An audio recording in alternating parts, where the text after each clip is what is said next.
আসসালামু আলাইকুম সুপ্রিয় শিক্ষার্থীবৃন্দ, আশা করি সবাই ভালো আছো। আমিও ভালো আছি। তো শিক্ষার্থীবৃন্দ, আমি আজকে তোমাদের সামনে আলোচনা করব নবম ও দশম শ্রেণীর বাংলাদেশের ইতিহাস ও বিশ্ব সভ্যতা বিষয় নিয়ে। তো আজকে আমি ইতিহাস বিষয়ের প্রথম অধ্যায় ইতিহাস পরিচিতি নিয়ে আলোচনা করব। ইতিহাস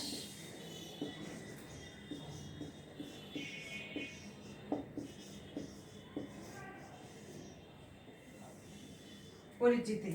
আমি তোমাদের সাথে আজকে আলোচনা করব ইতিহাস পরিচিতি। ইতিহাস পরিচিতি যেহেতু আলোচনা করব, সেহেতু আমরা প্রথমে জানব আসলে ইতিহাস কি। ইতিহাস কি এটা আমাদের জানতে হবে। ইতিহাসের ধারণা সম্পর্কে জানতে হবে, ইতিহাসের বিষয়বস্তু, ইতিহাস পাঠের প্রয়োজনীয়তা, বিভিন্ন ঐতিহাসিকের সংজ্ঞা, সব কিছু আমরা আজকে একটু জানব। তো শিক্ষার্থীবৃন্দ, আজকে প্রথমে আমরা দেখো ইতিহাস সম্পর্কে ইতিহাসের ইতিহাস ও ঐতিহ্যের ধারণা।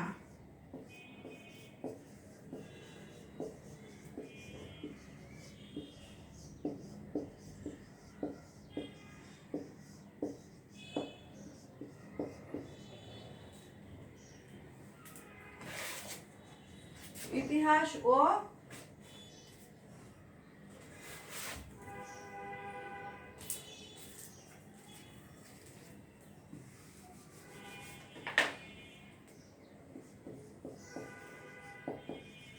ধারণা।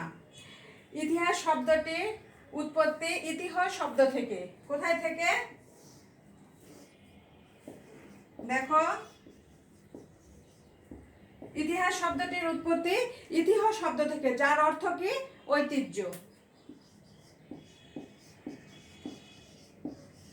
যার অর্থ ঐতিহ্য। ঐতিহ্য হচ্ছে অতীতের ভাষা, সংস্কৃতি, শিল্প, সাহিত্য, যা ভবিষ্যতের জন্য সংরক্ষিত থাকে। ঐতিহ্যকে এক প্রজন্ম থেকে আরেক প্রজন্মের কাছে পৌঁছে দেয় কে? ইতিহাস। ইতিহাসবিদ স্কার ইতিহাসে কি সংজ্ঞা দিয়েছেন? দেখো,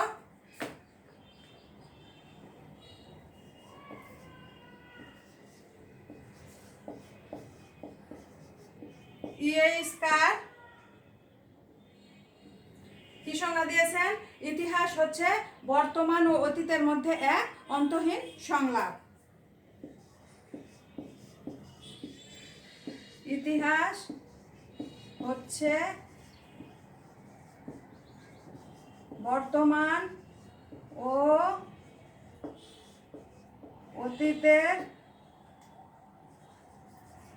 মধ্যে এক অন্তহীন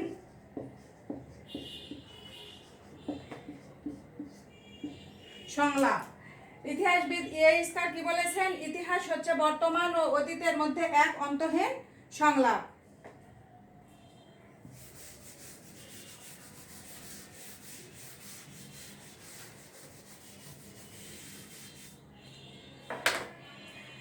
ইতিহাস শব্দটি সন্ধি বিচ্ছেদ করলে কি আসবে? দেখো শিক্ষার্থীবৃন্দু, ইতিহ যোগ আস সমান ইতিহাস। ইতিহাস শব্দটি সন্ধি বিচ্ছেদ করলে আসবে ইতিহ যোগ আস, যার অর্থ এমনই ছিল বা এরূপ ঘটেছিল। ডক্টর জনসনও কি বলেছেন? দেখো,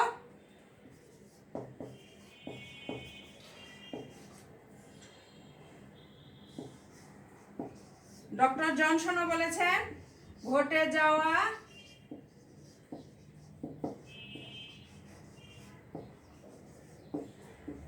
ঘটনাকে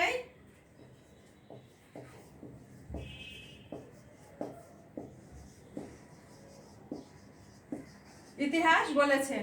তার মতে যা কিছু ঘটে তাই ইতিহাস, যা ঘটে না তা ইতিহাস নয়। তাহলে ডক্টর জনসনের মতে কি, যে ঘটে যাওয়া ঘটনা, ডক্টর জনসন বলেছেন ঘটে যাওয়া ঘটনাকেই ইতিহাস বলে। তার মতে কি, যা কিছু ঘটে সেটাই ইতিহাস, আর যা ঘটে না সেটা ইতিহাস নয়।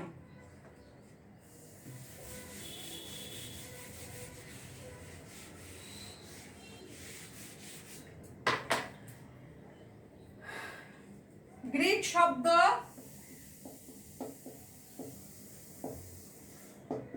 হিস্টোরিয়া, গ্রিক শব্দ হিস্টোরিয়া থেকে ইংরেজি কি শব্দ,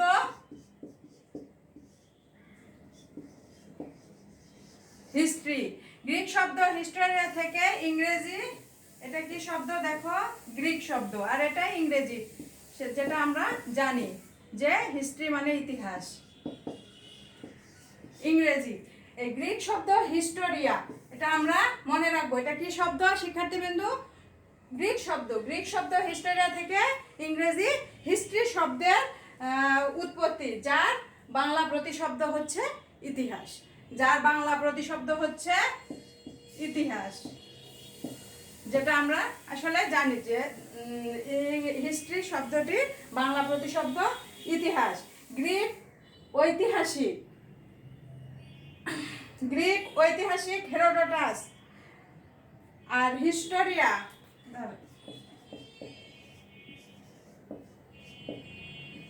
আচ্ছা এই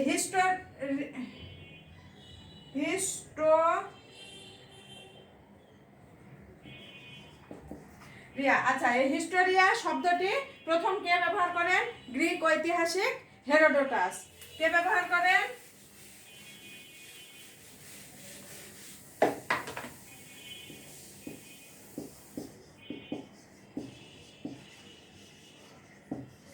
হেরোডোটাস। এই গ্রিক হিস্টোরিয়া শব্দটি প্রথম ব্যবহার করেন হেরোডোটাস, আর হেরোডোটাস তিনি কি ইতিহাসের জনক নামে খ্যাত। তাহলে আমরা শিক্ষার্থীবৃন্দু এতক্ষণ পর আমরা জানতে পারলাম যে ইতিহাসের জনক কে। ইতিহাসের জনক হচ্ছে হেরোডোটাস। আমরা মনে রাখবো, আমরা ইতিহাস পড়বো, ইতিহাসের জনক অবশ্যই মনে রাখবো যে ইতিহাসের জনক হচ্ছে হেরোডোটাস। তিনি সর্বপ্রথম গবেষণার নাম্বারে এই শব্দটি ব্যবহার করেন, যার আবিধানিক অর্থ হলো সত্য অনুসন্ধান বা গবেষণা। তিনি বিশ্বাস করতেন ইতিহাস হলো যা সত্যিকার অর্থে ছিল বা সংঘটিত হয়েছিল তা অনুসন্ধান করা ও লেখা। আচ্ছা, তার গবেষণায় কি পারস্য ও তার গবেষণায় গ্রিস ও পারস্যের মধ্যে একটা যুদ্ধ যে যুদ্ধটা সংঘটিত হয়েছিল, যুদ্ধের গ্রিস ও পারস্যের মধ্যে সংঘটিত যুদ্ধের বিভিন্ন যে যুদ্ধটা হয়েছিল তা বিভিন্ন বিষয়ে তিনি অনুসন্ধান করেছেন। এতে তিনি তার প্রাপ্ত গুরুত্বপূর্ণ ঘটনা এবং গ্রীষ্মের বিজয়গাথা লিপিবদ্ধ করেন। কি জন্য করেন? যাতে করে পরবর্তী প্রজন্ম এই ঘটনাটা ভুলে না যায়। তাহলে গ্রীস ও পারস্যের মধ্যে যে বিপ্লব সংঘটিত হয়েছিল সেগুলোর বিজয়গাথা তিনি, গুরুত্বপূর্ণ ঘটনা এবং গ্রীসের যে বিজয়গাথা সেটা তিনি লিপিবদ্ধ করেন। কি জন্য করেন? যাতে করে পরবর্তী প্রজন্ম এই ঘটনাকে ভুলে না যায়। আচ্ছা, হেরোডোটাসই প্রথম ইতিহাস অনুসন্ধান এই দুটি ধারণাকে সংযুক্ত করেন। আচ্ছা, ইতিহাসবিদ রাবসন কি বলেছেন দেখো।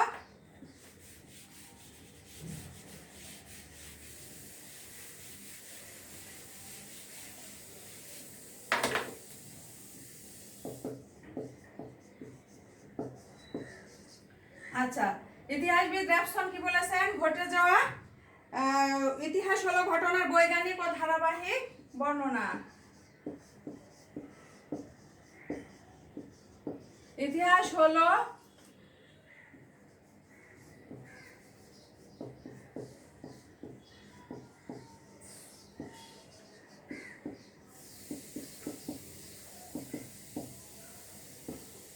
বৈজ্ঞানিক ও ধারাবাহিক বর্ণনা। আচ্ছা শিক্ষার্থীবৃন্দ, ইতিহাসবিদ রাবসন কি বলেছেন? ইতিহাস হলো ঘটনার বৈজ্ঞানিক ও ধারাবাহিক ঘটনা। তাহলে শিক্ষার্থীবৃন্দ, আমরা কয়টা ইতিহাসবিদের নাম জানলাম এ পর্যন্ত? ইয়েইস্কার, ডক্টর জনসন এবং রাবসন।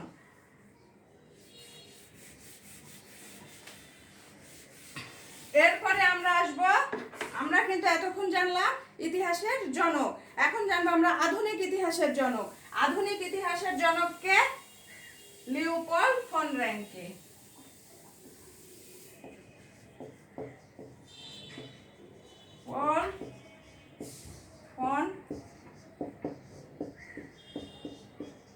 র্যাঙ্কে।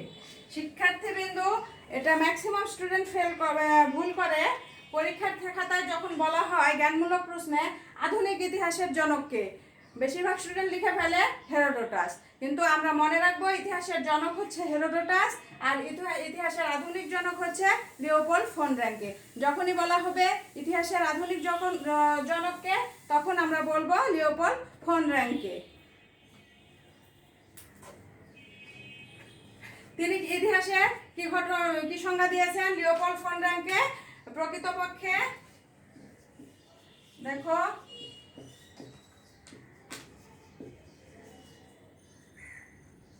যা কিছু ঘটেছিল তার অনুসন্ধান ও সত্য বিবরণী ইতিহাস। তার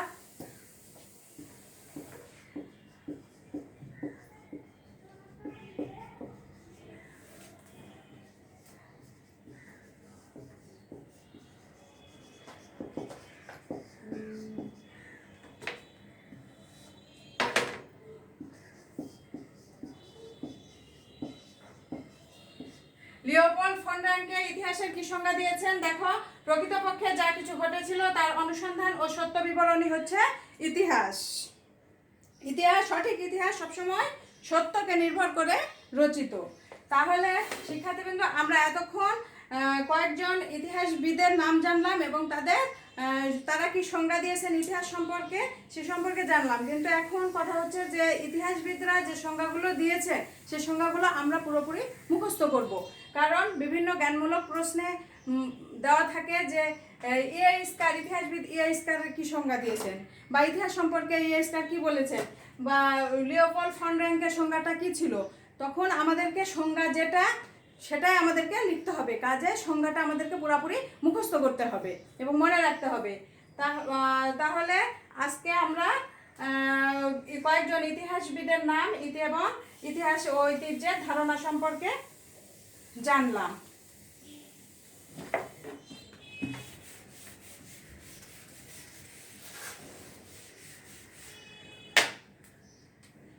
এখন আমরা আসবো ইতিহাসের উপাদান।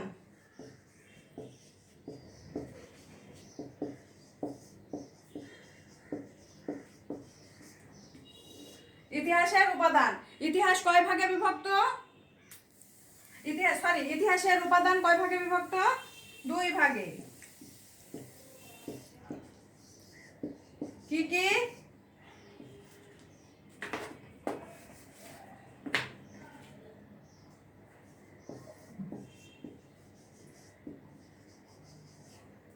লিখিত উপাদান ও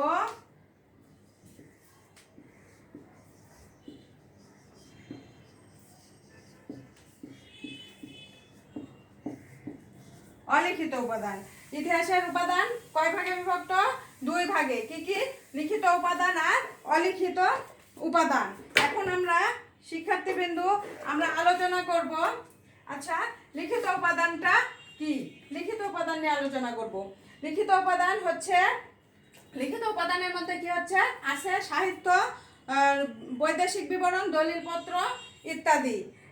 বিভিন্ন দেশি বিদেশি সাহিত্যকর্ম তৎকালীন সময়ে কিছু তথ্য পাওয়া যায়, যেমন বেদ, কৌটিল্য, অর্থশাস্ত্র, কলহনের রজত, রাজতরঙ্গিনী, মিনহাজ উস সিরাজের তবকাতি নাসিরি, আবুল ফজল এর আইনি আকবরী ইত্যাদি। আচ্ছা, সাহিত্য উপাদানের মধ্যে আরো রয়েছে রূপকথা,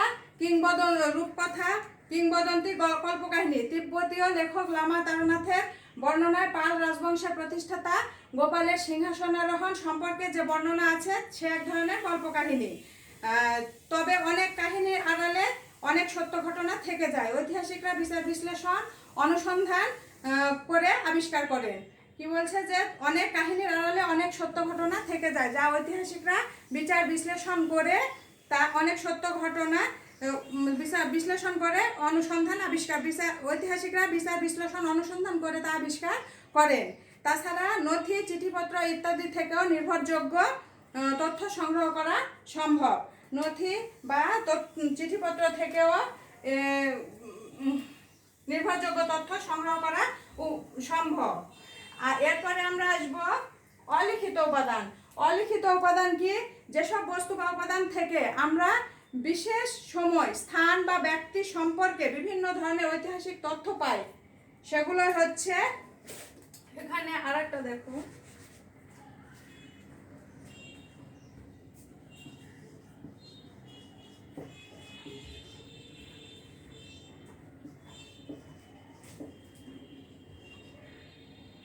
প্রত্নতত্ত্ব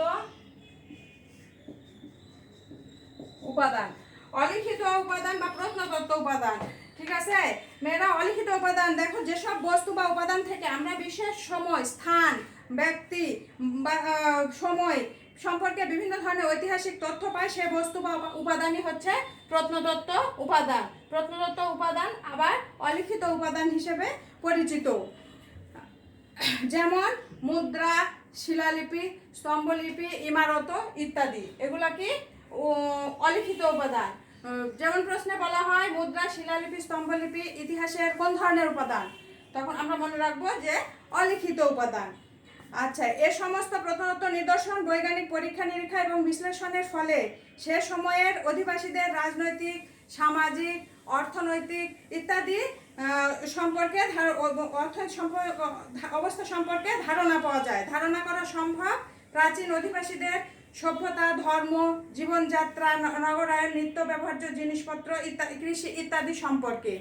তাহলে উদাহরণ হিসেবে উল্লেখ করা যায়, শিক্ষার্থীবৃন্দ, আমরা অনেকে হয়তো দেখে আসছি সিন্ধু অনেকে দেখে আসছি, দেখো বাংলাদেশের মহাস্থানগড়, পাহাড়পুর, ময়নামতি ইত্যাদি স্থানে প্রত্নতত্ত্ব নিদর্শনের কথা। সম্প্রতি নতুন নতুন আবিষ্কার বদলে দিতে পারে একটি জাতির ইতিহাস, অর্থাৎ যেমন ধরুন জাতির ইতিহাস, যেমন সম্প্রতি নরসিংদীর ওয়ারী বটেশ্বর প্রত্নতত্ত্ব আবিষ্কার। ওই অঞ্চলে প্রত্নতত্ত্ব নিদর্শনে প্রমাণ হয়েছে যে বাংলাদেশে 2500 বছর পূর্বে সেখানে 2500 বছর পূর্বের নগর সভ্যতার অস্তিত্ব ছিল। ওই অঞ্চলে প্রত্নতত্ত্ব নিদর্শনে প্রমাণ হয়েছে যে বাংলাদেশে 2500 বছর পূর্বেও নগর সভ্যতার অস্তিত্ব ছিল। এই আবিষ্কারের ফলে প্রাচীন সভ্যতার নবদিগন্ত উন্মোচিত হতে যাচ্ছে। অদূর ভবিষ্যতে নতুনভাবে লিখতে হবে বাংলা প্রাচীন ইতিহাস। আচ্ছা, নরসিংদীর ওয়ারী বটেশ্বরে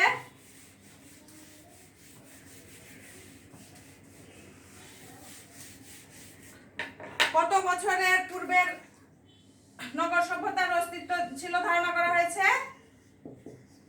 2500। কত সম্প্রতি ওই অঞ্চলে 2500 বছর পূর্বে নগর সভ্যতার অস্তিত্ব ছিল। ওয়ারী বটেশ্বরের আবিষ্কারের ফলে সেখানে অনুমান করা হয়েছে যে 2500 বছর পূর্বে নগর সভ্যতার অস্তিত্ব ছিল। তাহলে 2500 বছর, এটা আমরা মনে রাখবো। তো শিক্ষার্থীবৃন্দ, আমি আজকে তোমাদের সামনে আলোচনা করলাম ইতিহাস ও ঐতিহ্যের ধারণা, ইতিহাস পরিচিতি অধ্যায়ের ইতিহাস ও ঐতিহ্যের ধারণা এবং ইতিহাসের উপাদান নিয়ে। তো শিক্ষার্থীবৃন্দ, আজকে এই পর্যন্তই। আগামী ক্লাসে আলোচনা করব ইতিহাসের বিষয়বস্তু, ইতিহাস পাঠের বিষয়বস্তু, ইতিহাস পাঠের প্রয়োজনীয়তা, ইতিহাসের পরিসর, ইতিহাসের প্রকারভেদ নিয়ে। তাহলে এ পর্যন্তই। সবাই ভালো থাকো। আল্লাহ হাফেজ।